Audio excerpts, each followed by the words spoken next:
শুধু কুমড়ো ফুলই নয়, এরপরে গাছ থেকে খাবো কুমড়োও। 3-4টে কুমড়োর জালি পড়েছে। ওই যে ছোট কুমড়ো আর উপরে ফুল হলে এই জালিগুলো থেকে কুমড়ো হয়, আর এগুলোকে বলে মেয়ে ফুল। আর ওইদিকে মা চালে কখন উঠে কুমড়ো ফুল পেড়ে নিয়ে এসছে। প্রায় এখানে 30টার মতো কুমড়ো ফুল ছিল, 20-30টা তো হবেই এক কথায়। তো কুমড়ো ফুলগুলোকে বেছে নিলাম। বাছার মতো তেমন কিছুই নেই, আর অনেকেই সবুজ অংশটাও ফেলে না। তো ভালো করে কুমড়ো ফুলগুলো বেছে নিয়ে এরপরে ধুয়ে নেব। কুমড়ো ফুলগুলো ভালো করে ধুয়ে এরপরে বড়া করার পালা। এর আগের দিন কুমড়ো ফুলের বাটা হয়েছিল, আর আজকে হবে কুমড়ো ফুলের বড়া।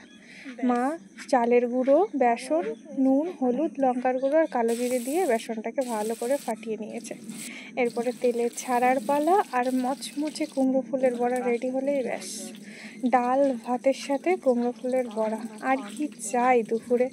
আর আজকে আমাদের নিরামিষ, তার জন্যে একটু ভাজাভুজি আর ডালই রান্না হয়েছে। এই যে আস্তে আস্তে ভেজে মা কুমড়ো ফুলের বড়াগুলো সব থালায় তুলে নিয়েছে। এতগুলো বড়া হয়েছে, আর বড়ার পাশাপাশিও হয়েছে উচ্ছে ভাজা আর বেগুন ভাজা আর মুসুরির ডাল পাতলা করে। আজকের লাঞ্চটা কিন্তু জমে গেল। কেমন লাগলো ভিডিওটা জানাবেন।